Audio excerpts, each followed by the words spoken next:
இயேசுவில் எனது அன்பிற்குரியவர்களே, உங்களுக்கு என்னுடைய இதயம் கனிந்த வாழ்த்துக்கள். வணக்கம். அன்பானவர்களே, இன்றைய நற்செய்தி பகுதி மார்க் நற்செய்தி 3வது அதிகாரம் 22 30 முடிய. எருசலேமிலிருந்து வந்திருந்த மறைநூல் அறிஞர் இயேசுவை பார்த்து, பேய்களின் தலைவனை கொண்டே இவன் பேய்களை ஓட்டுகிறான் என்று சொல்ல ஆரம்பிக்கிறார்கள். இயேசு அவர்களை தம்மிடம் வரவழைத்து அவர்களுக்கு உவமையாக கூறியது, சாத்தான் சாத்தானை எப்படி ஓட்ட முடியும்? தனக்கு எதிராக தானே பிளவுபடும் எந்த அரசும் நிலைத்து நிற்க முடியாது. தனக்கு எதிராக தானே பிளவுபடும் எந்த வீடும் நிலைத்து நிற்க முடியாது என்று கூறினார். அன்பானவர்களே, ஒரு மனிதன் அநீதியோடு நடக்கிறான், விபச்சாரியாக இருக்கிறான், அல்லது பொய் சொல்லி மற்றவர்களை ஏமாற்றுகிறான், கொள்ளையடிக்கிறான், அராஜகம் செய்கிறான், பகைமை பாராட்டுகிறான், வர்ம வைராக்கியத்தோடு நடந்து கொள்ளுகிறான், சுயநலமியாக இருக்கிறான்.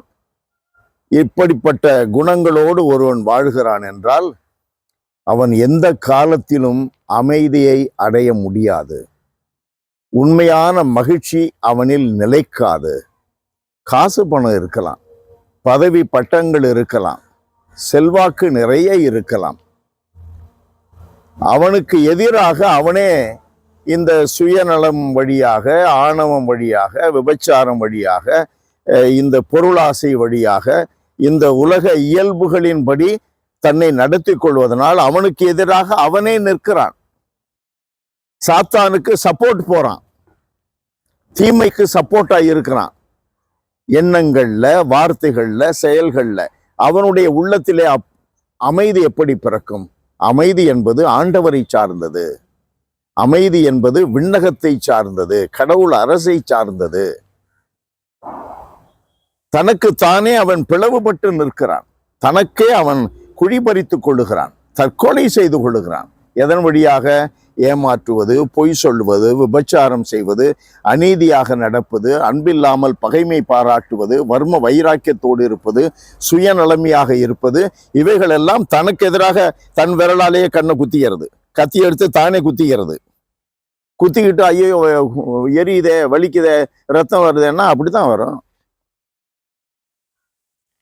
அன்பு செய்ய வேண்டும். ஆண்டவரை சார்ந்தது. ஆண்டவர் அமைதியை கொடுப்பவர்.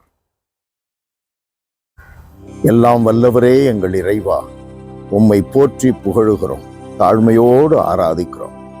ஆண்டவரே, எங்கள் அன்றாட வாழ்க்கையில், வார்த்தையிலும் சரி, சிந்தனையிலும் சரி, எங்கள் செயல்பாடுகளிலும் சரி, உம்மையே சார்ந்து வாழ்வதனால் மட்டும் எங்களுக்கு அமைதி கிடைக்கும், மகிழ்வு இருக்கும், மன நிறைவு கிடைக்கும். இதை உணர்ந்து கொள்ள எங்களுக்கு ஞானத்தை தாரும். இயேசுவின் நாமத்தில் ஜெபிக்கிறோம் பிதாவே. ஆமென், ஆமென்.